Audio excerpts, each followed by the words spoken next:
Bienvenue à tous, je suis ravie de vous accompagner sur cette dernière session. Je suis Sophie Voinis, je suis journaliste et donc je vais modérer cette table ronde avec mes trois intervenants que je vais vous présenter dans quelques minutes. Donc le même principe, 30 minutes de discussion et puis comme on fait la pause déj juste après, vous aurez tout le loisir d'interagir avec chacun de mes intervenants.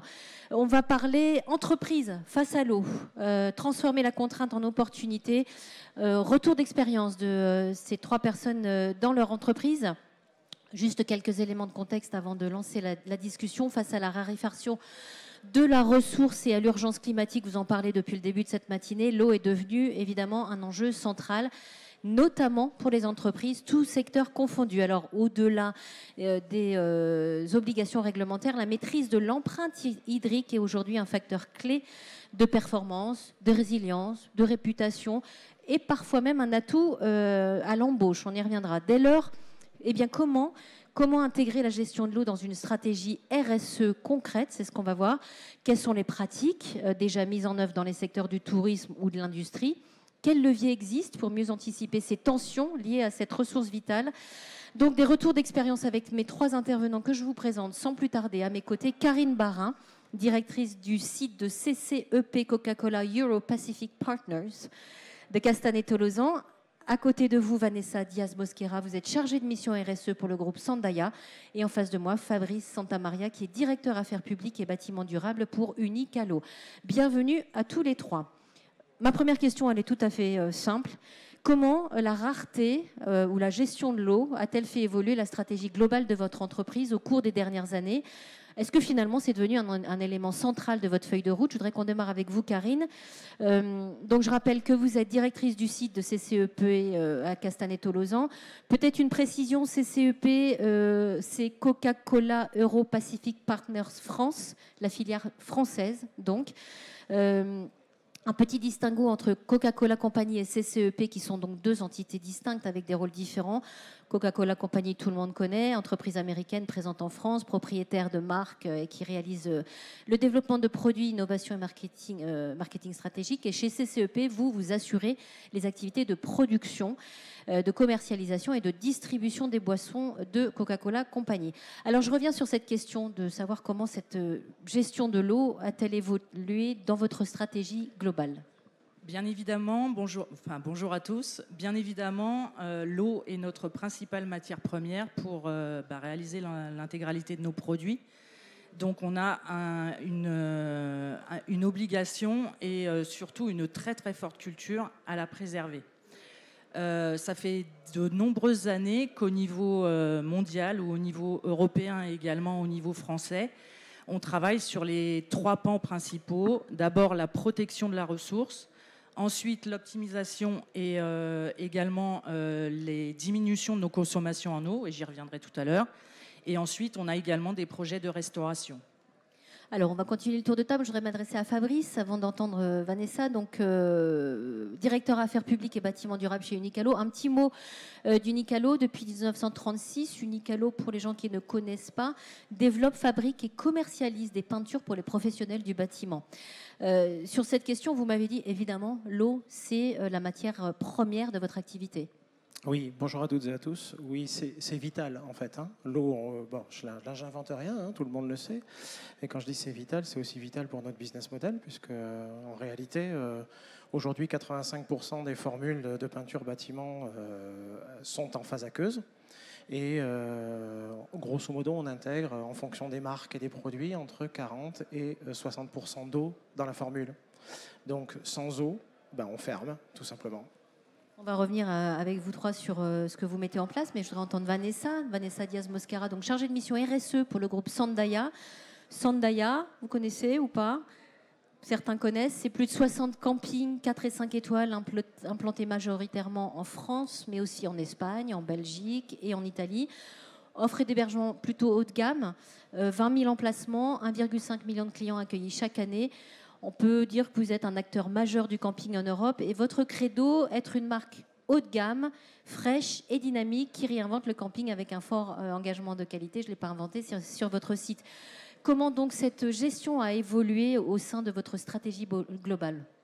Donc pour Sandaya, depuis la création de Sandaya en 2010, en 2019, la stratégie RSE a été véritablement formalisée. Et quand on dit Sandaya, pour ceux qui connaissent, c'est des campings de haut niveau avec des parcs aquatiques, avec beaucoup d'équipements, de confort pour les vacanciers. Donc c'est une alliance inévitable de mettre dans l'un des piliers de la stratégie RSE l'accent sur l'optimisation des ressources, eau, énergétique et matière. Donc comment on peut intégrer cette rareté de l'eau en la rendant un pilier de notre stratégie globale qui est surveillée et exigée devant toutes les parties prenantes. Alors, entrons vraiment concrètement dans le sujet. Quelles innovations, quelles actions vous avez mis en place? Conservez le micro, Vanessa, on démarre avec vous. Pour Sandaya, concrètement, il y a un mix de solutions, comme quelqu'un qui parlait tout à l'heure. C'est toujours un mix. C'est des innovations technologiques. Par exemple, on a déployé un système de pilotage en télérelève avec des sous-compteurs de l'eau, aussi d'électricité, pour avoir en temps réel la consommation et détecter plus facilement les fuites là où elles sont présentes. Et on est en train de tester une solution d'innovation aussi dans un des bassins en Bretagne avec la réutilisation. On parle beaucoup de reuse, le recyclage des eaux des piscines pour les retraiter et les réinjecter dans la piscine. On avait déjà testé aussi notre innovation pour traiter les eaux de sortie des piscines d'un bassin pour les réutiliser en arrosage. Et il y a bien sûr les innovations classiques pour les campings plus habitués comme les réducteurs d'eau, des bidons. Mais on ne peut pas se contenter de faire ces solutions-là. Là, maintenant, on doit aller au-delà et vraiment aller sur la réingénierie ou la réconception de cette consommation de la ressource. Et notamment, la partie réutilisation, c'est la clé aujourd'hui pour assurer ces campings de demain.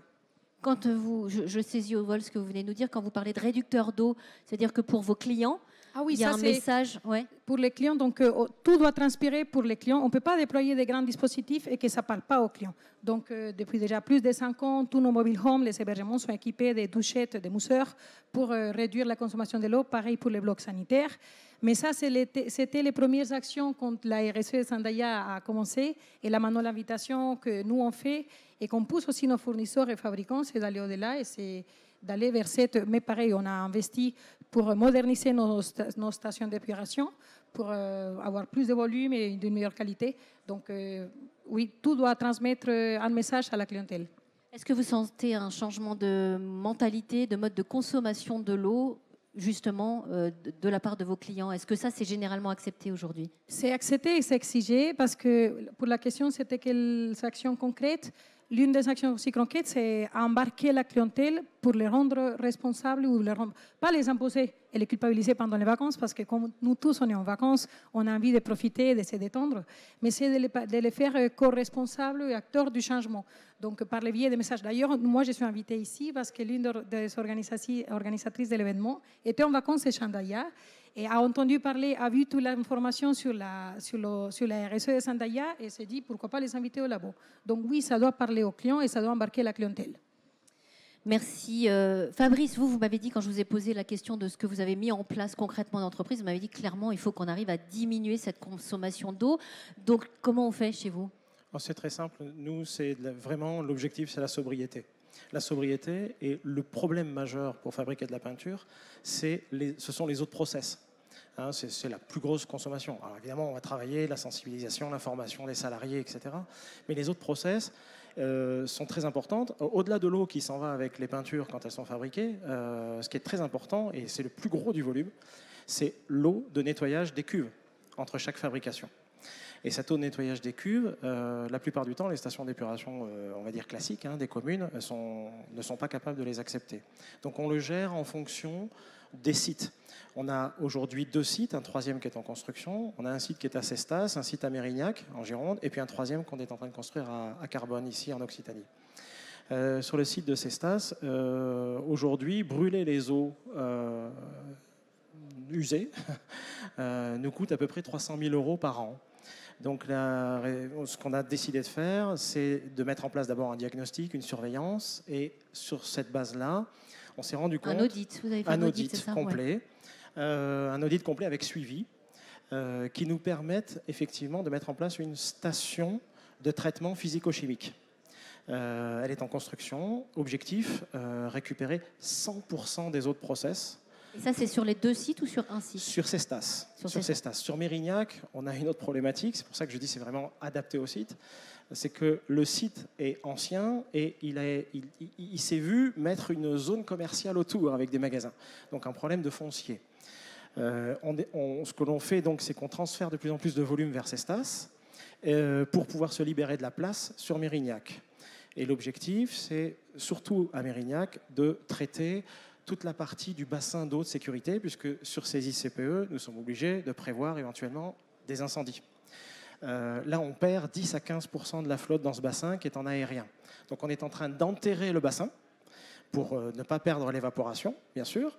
Et ensuite, cette eau qu'on est obligé, par réglementation, de vider 2 fois par an, c'est 1000 mètres cubes à chaque fois. Cette eau, donc, on va pouvoir la faire passer dans un traitement physico-chimique et l'utiliser en process au lieu de la balancer tout simplement dans le réseau. Et quant au 3e site, celui qui est en construction à carbone, c'est pour faire de la détergence. Et donc la détergence, là, c'est de l'innovation et on en reparlera peut-être un petit peu tout à l'heure. Sur le site de Cestas que vous mettez en place sera optimal quand? À quel horizon? Là, c'est en construction. L'objectif, c'est d'arriver à un optimum d'efficacité au 1er janvier 2027. Est-ce qu'on peut pas envisager, comme ça l'a été fait historiquement chez vous d'ailleurs, de la peinture sèche? Alors si, bien sûr. Ça fait partie des innovations. L'idée, c'est de revenir peut-être à des peintures en poudre. Ça existe dans d'autres milieux, hein, des peintures en poudre avec cuisson polyester, etc. On voit beaucoup ça dans la métallerie notamment. Dans le bâtiment, en peinture, en revêtements muraux, plafond et sol, on le voit beaucoup moins. Donc l'idée, c'est de travailler en innovation là-dessus pour en fait faire que l'eau soit assurée sur le chantier. Le seul souci là, c'est comment on gère la qualité de l'eau. Parce qu'on a les réglementations qui nous imposent un taux maximal de biocides. Hein, et donc, résultat des courses, on ne peut pas débloquer au-delà de ce taux de biocides. Donc, ça veut dire que si on a une eau de mauvaise qualité sur chantier, on aura une problématique du film de peinture qui sera étalé quand il va sécher, avec développement éventuellement de bactéries et éventuellement d'algues et de choses comme ça. Donc, ça ne pourra pas fonctionner. Donc là, on travaille aussi à cette solution-là.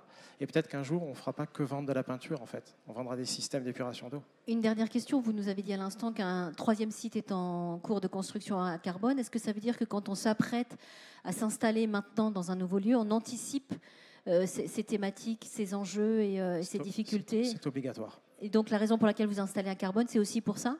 Géographiquement? Non, géographiquement, c'est plus l'histoire de l'entreprise, hein, puisque c'est une entreprise qu'on a rachetée, hein, qui était à Capins et qui vivotait un petit peu. Et donc, on a racheté cette entreprise. On monte effectivement une belle usine. Mais l'idée, par contre, c'est de consacrer cette usine uniquement à la détergence, avec une capacité d'innovation spécifique par nos laboratoires, puisqu'il y aura aussi un laboratoire à carbone. Et l'idée, c'est là aussi d'essayer de travailler de plus en plus de la détergence solide, comme on peut connaître déjà dans la cosmétique, les shampoings solides et des choses comme ça. Avec vous, Karine, on va s'arrêter, on va faire un petit focus sur 3 initiatives concrètes pour votre groupe, justement.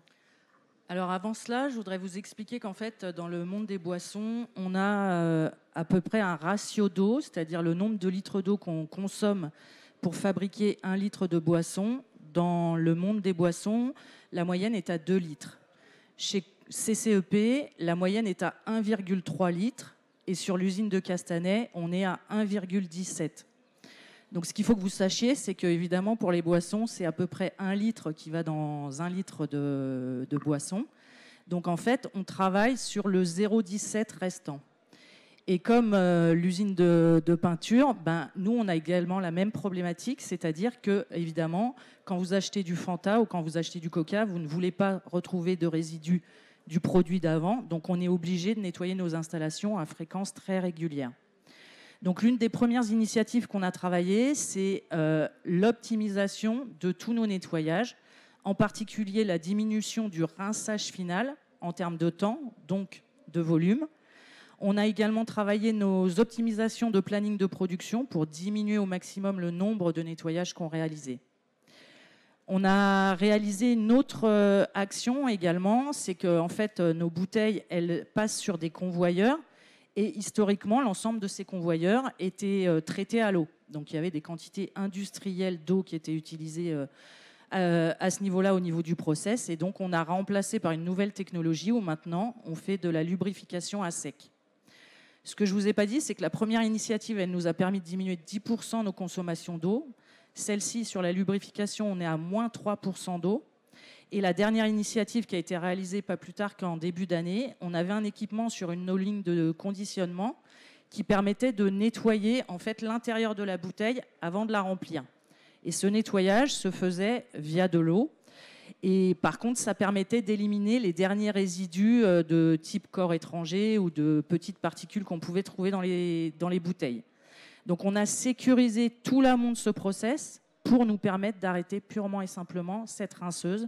Et là encore, c'est 1% de diminution de nos consommations d'eau. Voilà, vous avez répondu en partie à ma prochaine question, c'est de savoir comment finalement on arrive à mesurer les impacts de ces actions que vous avez entreprises les uns et les autres. Vanessa, comment vous mesurez ça? Donc pour Sandaya, concrètement sur l'eau, on a un objectif annuel de réduction de 5% de la consommation de l'eau par nuitée, des litres par nuitée, pour ramener ça aux vacanciers. Et donc, on ne peut pas se contenter de mesurer seulement la réduction de l'eau, mais on mesure également la qualité des rejets des eaux en milieu aquatique, et notamment au cas par cas, comme vous l'expliquez tout à l'heure, Fabrice, aussi en fonction de chaque contexte, de chaque camping. Et quand on a une station d'épuration sur place, quand on a une unité de potabilisation sur place, les campings qui ont un plan d'eau également, du coup, on va surveiller et mesurer l'impact sur toute la biodiversité autour des plans d'eau. Et une autre mesure de l'impact, ça va être aussi d'amener, comme on dit, de mettre un autre indicateur plus que le volume de l'eau. Et c'est notamment l'obtention de la prime variable de nos managers en comité de direction et de toutes les directrices et directeurs de camping. Une partie de la prime variable est indexée à la réduction de l'eau par nuitée. Et donc ça nous permet aussi de mesurer l'impact autrement que juste par litre de nuitée dépensé par nuitée, et un autre moyen de mesurer l'impact. Et aussi, Sandaya a bénéficié d'un prix à impact positif avec un taux favorable des banques. Et pour l'obtenir, l'un des engagements pris, c'est la fameuse réduction des consommations d'eau annuelle.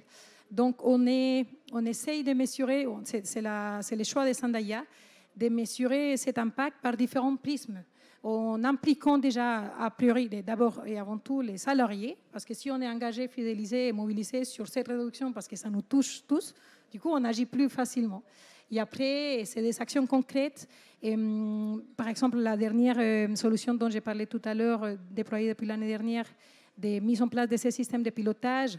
Aujourd'hui, ça fait à peine un an, du coup, on n'a pas encore la mesure exacte de combien ça nous a permis de réduire. Par contre, on a beaucoup de constats de fuites évitées, de fuites détectées et travaillées. On avait un bassin qui fuitait 20 mètres cubes d'eau par jour, un autre bassin en Bretagne de 10 mètres cubes de fuites par jour, ou aussi sur des blocs sanitaires, on a pu détecter des fuites d'environ 600 litres d'eau par jour par chasse.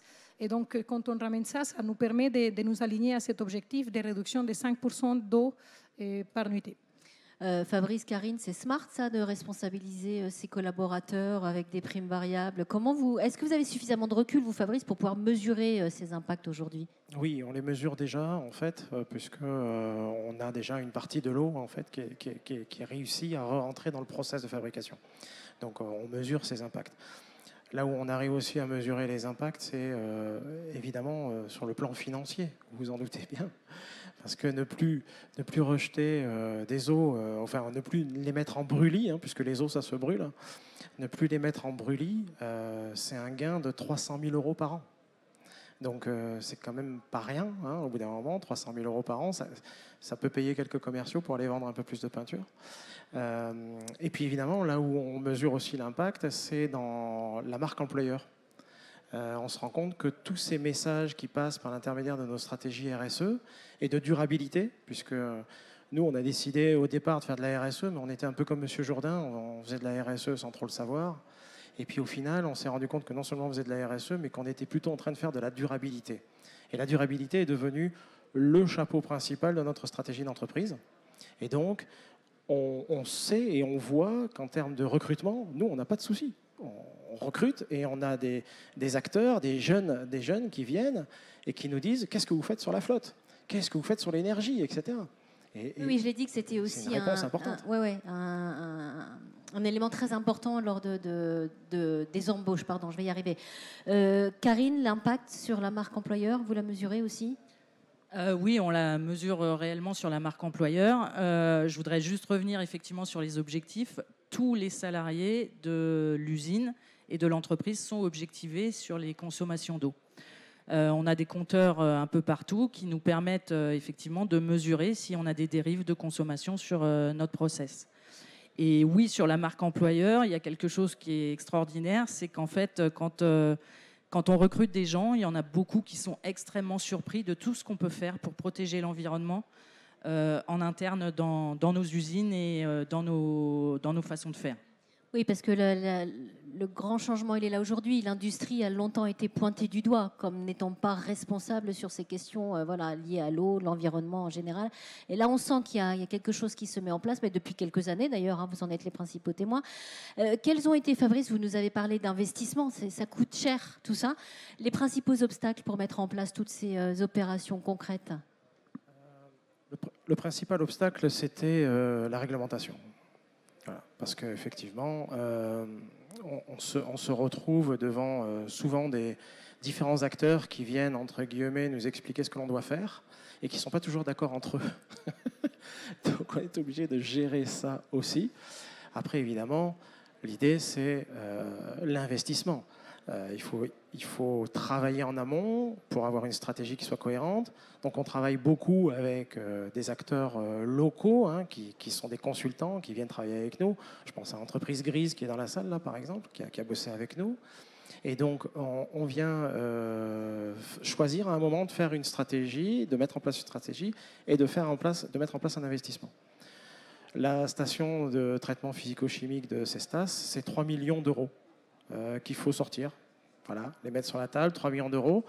On espère que le process fonctionne, bien évidemment. Alors, on a tout ce qui nous permet d'en être assuré. Mais mine de rien, on va les sortir et on n'a pas commencé à traiter un litre. Voilà. Et on est accompagné par l'agence Adour-Garonne sur 1 million. Et l'idée, c'est de se dire, au bout de combien de temps on a un retour sur investissement. Voilà. Alors, en l'occurrence, nous, au rythme auquel l'entreprise évolue aujourd'hui, on aura un retour sur investissement sur 7 ans. Donc c'est quand même un investissement qui est important et qu'il faut travailler en amont. Voilà. Vanessa et Karine, vous représentez des entreprises qui ont les épaules. Donc en termes d'investissement, ce n'est peut-être pas la principale problématique. Pour autant, quels ont été les obstacles que vous avez rencontrés pour mettre toutes ces opérations en place? C'est une très bonne remarque parce que pour nous, ça ne va pas être la première, l'obstacle des coûts. Donc déjà, Sandaya et nous, on fait les choix de ne pas voir l'obstacle comme obstacle, mais plutôt de le déguiser ou le transformer en opportunité. Le tout premier obstacle, que maintenant on le regarde comme une opportunité, c'était les compétences des moyens humains pour traiter et gérer la gestion durable des eaux, que ce soit les bassins, que ce soit les stations d'exploration, que ce soit la consommation de l'eau au niveau de l'hébergement. Et donc, grâce à cet obstacle de manque de compétences, on l'a vu en opportunité de former davantage les équipes personnelles. Si on forme le personnel technique, si on forme davantage le personnel technique, les directeurs, les adjoints de chaque camping, ça nous amène indirectement aussi de la fidélisation et de la rétention du personnel. On ne peut pas déléguer la responsabilité sur la bonne gestion de l'eau à un personnel qui n'est pas qualifié à le faire. Donc, premier obstacle et opportunité, c'était la formation du personnel. L'autre, c'est aussi la robustesse des solutions technologiques qui s'offrent aujourd'hui à nous, qui des fois ne sont pas très mises en valeur, qu'il faut aller chercher. Et donc, on teste aussi les solutions technologiques, teste avec nous. On ne fait qu'expérimenter. Sandaya, c'est un laboratoire vivant. Depuis déjà quelques années, on teste à droite, à gauche, sur tous les campings, des solutions de différents fournisseurs, de différents prestataires. Et l'obstacle qui était de manque de robustesse, de manque de durabilité ou de fiabilité dans les retours, dans les résultats, les performances attendues. Donc, on la transforme en opportunité en travaillant main dans la main avec les fournisseurs, en tissant de bons liens. On travaille avec des startups, la startup Aquatech Innovation dans l'Hérault. On travaille également avec Cosmosis dans l'Hérault.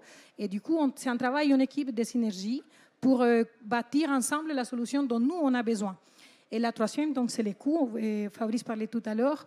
Pour nous, dans les charges opérationnelles des campings Sandaya, l'eau représente 5 millions d'OPEX annuels, Alors que quand on va investir, par exemple, juste pour un bassin, la solution Aquapool avec la réutilisation des eaux des piscines pour les réinjecter, ça nous a coûté 80 000 euros pour économiser par an 10 000 euros. Donc, ce n'est pas les coûts qu'il faut qu'on regarde, nous, Sandaia, il faut qu'on regarde au-delà. Donc, on ne reste pas bloqué les bras croisés devant les coûts d'investissement, mais on regarde plutôt et on traduit en durabilité, en assurance vie de notre modèle d'affaires. Donc, les trois obstacles, c'est le moyen humain et les coûts, bien sûr, à la fin. On va revenir, mais sinon, la robustesse des solutions. On va revenir sur les enjeux, sur une dernière question, mais je voudrais entendre Karine sur ces obstacles que vous avez pu rencontrer. Alors, effectivement, nous, ce n'est pas tant des obstacles, c'est plus des opportunités quand on fait des investissements. Je pense en particulier au niveau de l'usine, on a changé tout notre traitement d'eau en 2019. C'est plus avoir accès à des technologies qui nous permettent encore de diminuer notre impact sur l'utilisation de l'eau. Et en particulier, quand on a investi notre nouveau traitement d'eau, on a mis en œuvre un process qui nous permettait de récupérer nos dernières eaux de rinçage, qui étaient les plus propres, pour les réinjecter en première eau de rinçage. Donc ça aussi, ça permet de diminuer les consommations d'eau sur l'usine. La R&D, j'imagine que vous la faites tourner à bloc.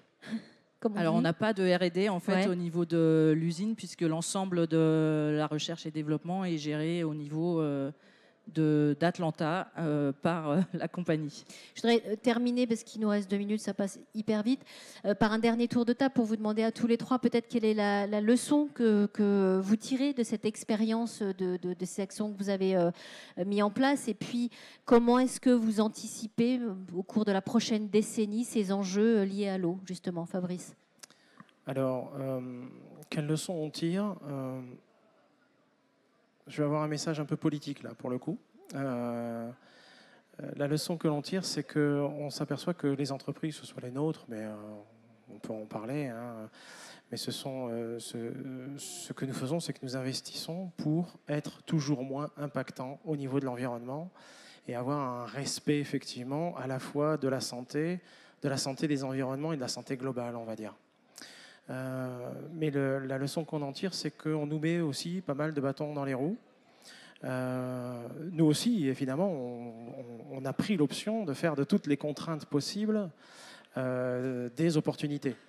La difficulté, c'est aussi de se retrouver face à des entreprises internationales qui ne gèrent pas du tout de la même façon comme nous, qui ne gèrent pas les sujets comme nous et qui ne gèrent pas les enjeux comme nous. Et ce que l'on vit en ce moment, et c'est un petit peu le message que j'enverrai aux politiques, c'est arrêtons de détricoter.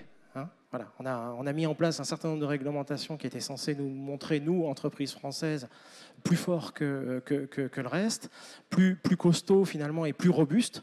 Et au final, on s'aperçoit qu'en détricotant, nous, on a fait les investissements, mais les autres ne les ont pas fait. Et résultat des courses, on va perdre. Donc voilà le message que je voulais envoyer. Je saisis au vol ce que vous venez de nous dire pour vous faire rebondir. Karine, vous êtes évidemment tiraillée chez Coca-Cola, enfin CCEP, entre ce que vous pouvez mettre en place ici et ce qui ne va pas se faire aux États-Unis, ou de moins en moins, non? C'est une problématique ou pas? Non, ce n'est pas du tout une problématique, puisqu'en fait, déjà, on a des réglementations qui sont complètement différentes en fonction des continents. Et après, c'est surtout une culture d'entreprise. Donc, nous, diminuer notre impact environnemental est fondamental pour notre image. Et pour rebondir sur ce que disait Fabrice, alors je ne partage pas forcément cet avis. Moi, je pense que c'est fondamental qu'on puisse échanger avec les pouvoirs publics pour pouvoir travailler de concert sur ce que l'industriel est capable de faire pour répondre effectivement aux réglementations, et que aussi les pouvoirs publics entendent les thématiques et les problématiques de l'industriel pour qu'on puisse arriver ensemble à trouver des solutions qui permettent de répondre à nos contraintes environnementales pour tous. Je crois qu'il est d'accord, Fabrice, c'est pas ça que vous dites. Je suis très très d'accord avec toi. Bien sûr, et évidemment qu'il faut qu'on continue à travailler avec eux. Mais c'est un problème de réglementation. C'est un problème de réglementation, et il ne faut pas que les choses se décident et puis qu'elles soient détricotées, parce que nous, pendant ce temps-là, on avance. Et résultat des courses, c'est bien, on avance pour nous, on avance pour la marque, on avance pour l'environnement, etc. Sauf que si on avance et que derrière on se retrouve avec une espèce de concurrence qui ne respecte pas les réglementations, en fait, on investit, mais souvent aussi, ça mettra plus longtemps pour avoir un retour sur investissement. Complètement. Vanessa, les leçons, leçons apprises. Donc, importantes. avec les reculs, et la leçon qu'on a appris la plus, je pense évidente, c'est que j'ai travaillé dans la gestion raisonnée ou équilibrée de l'eau. C'est un travail du quotidien et qui mérite une créativité accrue et qui évolue aussi dans le temps. On peut pas, parce que notre RSE a commencé il y a plus de 5 ans, on mettait des réservoirs pour récupérer les eaux de pluie et l'arrosage goutte à goutte. On ne peut plus continuer 5 ans après avec les mêmes actions. Donc il faut qu'on fasse aussi évoluer ce travail du quotidien, de l'intensifier pour remettre même en question notre modèle d'affaires pour un camping plus durable. Donc la leçon la plus forte, c'est un travail de tous les jours. On ne peut pas travailler cette année, l'année prochaine on ne travaille pas.